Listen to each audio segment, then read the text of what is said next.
پاکستان گذرگاه مرزی با افغانستان را بست.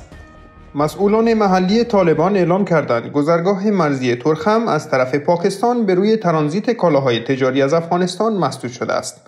اسمت الله یعقوب، کمیسار حکومت طالبان در ترخم اعلام کرد این گذرگاه مرزی توسط پاکستان به روی ترانزیت اموال تاجران افغان مسدود شده است. وی افزود مقامات پاکستانی به رانندگانی که پاسپورت و ویزا نداشته باشند اجازه ورود به این کشور را نمی‌دهند. این در حالی است که تا چندی پیش رانندگان بدون پاسپورت و ویزا در این مسیر تردد می‌کردند. چندی پیش دولت موقت پاکستان در تصمیمی یکجانبه اعلام کرد برای جلوگیری از ورود غیرقانونی افغان‌ها به پاکستان یک سیستم تایید ویزا در گذرگاه‌های مرزی با افغانستان ایجاد شده است و از این پس فقط آن تعداد از مسافران می‌توانند از گذرگاه بین افغانستان پاکستان عبور کنند که دارای پاسپورت افغانستان و ویزای پاکستان باشند. در همین حال برگزار کنندگان تحصن در نزدیکی مرز چمن ایالت بلوچستان در مورد مناقشه بین افغانستان و پاکستان که از یک ماه پیش در مخالفت با اجرای سیاست ویزا برای عبور و مرور در مناطق قبایلی جریان دارد،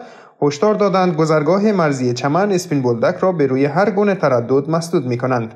این اعتراضات پس از آن آغاز شد که دولت موقت پاکستان در تصمیمی یکجانبه اعلام کرد برای جلوگیری از ورود غیرقانونی افغان‌ها به پاکستان یک سیستم تایید ویزا در گذرگاه‌های مرزی با افغانستان ایجاد شده است.